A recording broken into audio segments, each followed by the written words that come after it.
Trust in the mainstream media completely collapses as coverage of the Derek Chauvin trial turns into a pathetic kangaroo court. In this video, we're going to take a look at the latest study that shows an absolute implosion in trust for the mainstream media, how their ridiculous coverage of the Derek Chauvin trial has only made things worse for them, and why we can expect the mainstream media to continue to wither away into utter and complete irrelevance. You are not going to want to miss this. Greetings, everyone. Dr. Steve here with you. Wonderful to be with you as always. We're here to give you each and every single day conservative hope in the midst of these turbulent and trying times, helping to think better so you can feel better and provide for you that patriot path to freedom. So if you haven't already done so, you know what to do. Make sure to smack that bell and subscribe button. Before we get into things, let's give a huge shout out to the sponsor of this video, and that's the makers of this awesome, this beautiful, this totally cool fighter flare flashlight. You're going to love this. One of the best things you can invest in for your protection when the lights go out is this 6-in-1 beauty, which comes with a 3,000 mAh solar powered recharging battery. It's equipped with a high and low beam light that you can see from miles away. I know my kids flash it in my face. It's got an emergency strobe light, a compass, a wire and rope cutter, an emergency glass breaker hammer, and a high-powered military-grade magnet. It is absolutely awesome. And best of all, if you click on that link below right now, you're going to get 20% off the regular price. But supply is limited, so do not wait. Click on that link below and get your super awesome fighter flare flashlight today. All right, gang, let's dive right in here. There are a number of articles out of late detailing what some are calling a crisis of trust in the mainstream media. And one of the latest studies comes from what's called the Edelman Annual Trust Barometer. They found that for the first time since they began their annual studies, less than half of the surveyed population trusts the mainstream media. Look at some of these findings. 56% believe that journalists and reporters are purposely trying to mislead, and 58% think news organizations are more interested in ideology than facts. Only 18% of Republicans trust the media versus 57% of Democrats. As a whole, 46% of Americans, only 46% of all political stripes say they trust the media. But did you get that?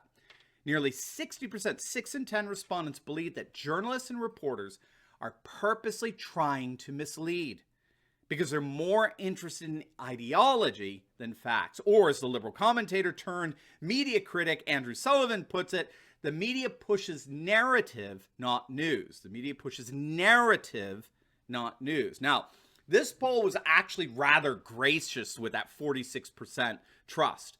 What appears to be even more extensive study actually found trust in the mainstream media dropping to single digits. Now, I'm referring to a Morning Consult poll taken last year. It was their first ever most trusted brands poll, where they gauged the level of brand trust among some of the more famous brands like, Amazon, YouTube, Google, Chick-fil-A was in there, all that. They published their findings in a report that then seeks to shed light on attitudes and sentiments in our consumer culture. And what they found when it came to the percentage of Americans who trusted the mainstream media was pretty shocking to them. The amount of Americans supporting the mainstream media with their trust was just 8%. 8%. And we don't need to look very far as to why trust in the media is imploding, gang. All we have to do is look at the way they've covered the Derek Chauvin trial. I mean, there's really no other way of saying it. We are living in a time when the mainstream media is actively attempting to transform the Derek Chauvin trial into a bona fide kangaroo court, where the verdict has already been determined before the first opening argument was given. Simply put, the pattern that more honest pundits are observing here is that the mainstream media has become cheerleaders for the prosecution and hecklers toward the defense. And the concern that many have is that such coverage creates the obvious expectation of a guilty verdict among the population. But if such a verdict isn't handed down, if there's on trial or mistrial or acquittal, whatever, it automatically looks as if the jurors in the judicial system are corrupt. If Chauvin is so obviously guilty and then is let off by the jury, then obviously the jury's corrupt.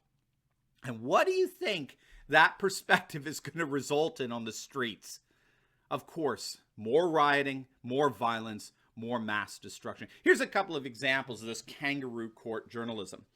As Chauvin's lawyers began their closing arguments, which again, the more honest legal experts and analysts all said were very good. Chauvin's lawyers have actually done a fine job representing their client. But as the defense began its closing argument, this is CNN senior legal analyst Laura Coates responded with this tweet. Listen to this.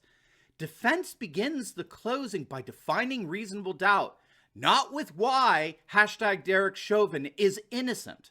Think about that. Defense begins the closing by defining reasonable doubt, not why Chauvin is innocent. Not why. Those are the words of an advocate, not an analyst. Or better, those are the words of a radical leftist activist, not an objective legal scholar. And that's the easiest thing in the world to demonstrate. My namesake, Jonathan Turley, George Washington University, he's himself a legal analyst, defense attorney. He pointed out, quote, 90% of defense arguments begin with defining reasonable doubt, since that is the framing standard for jury decisions.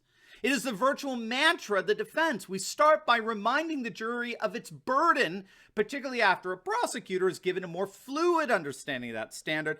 The last thing that you want to do as a criminal defense attorney is to suggest that the jury should focus on whether a defendant is innocent. The burden is on the prosecutor to prove that he's guilty. The defense doesn't have to prove a thing for acquittal. As emphasized by Judge Peter Kale and other American judges, the jury must focus on the burden of proof shouldered by the prosecution. The defendant is presumed innocent, at least outside of CNN.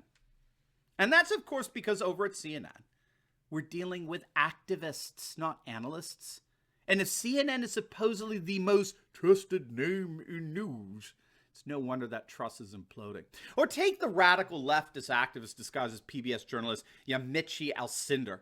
You remember her. She's the one who declared at the Kabuki Theater press conference with bumbling Biden that migrants were coming to our border by the hundreds of thousands because, Mr. Biden, you are a morally decent man. Did you hear what she actually said about the defense in the Chauvin trial? Here's what she said. Gang, I kid you not. This is not from the Babylon Bee. This is what actually passes as serious journalism today. Quote, Chauvin's lawyer said it flies in the face of common sense to say Floyd's death was not caused, at least in part, by his underlying conditions or drug use. This argument is in direct contradiction to the prosecution's case, which says, believe your eyes, Chauvin's knee killed Floyd.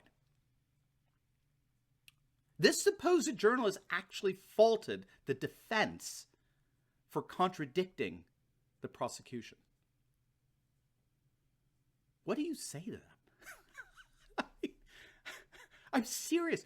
What do you say to that?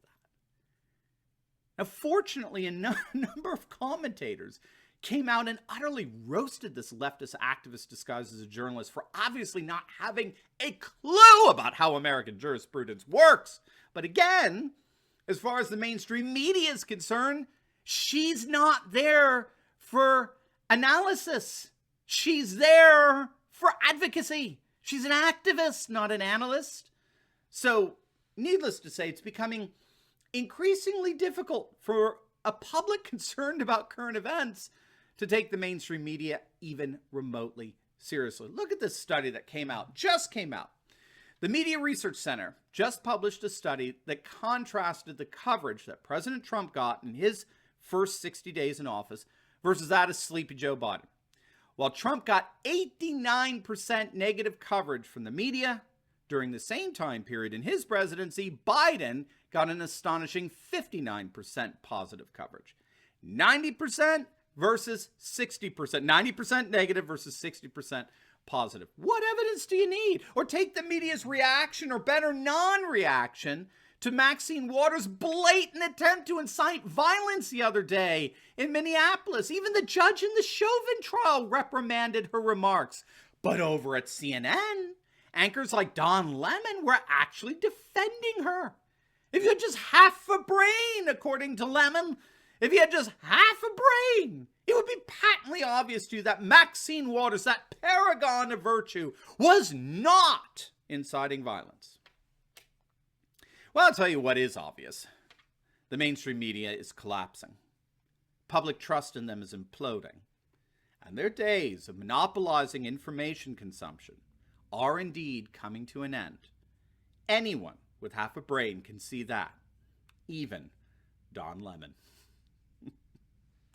Now, before you go, make sure to like this video, comment down below, subscribe to my channel. Definitely click on the link below and check out some of our awesome merch. And you'll definitely want to check out my latest video I just uploaded on how the ratings for CNN have absolutely imploded 60% as the woke NBA sees their lowest viewership ever. You're not going to want to miss it. So make sure to click on the link, and I will see you over there. God bless.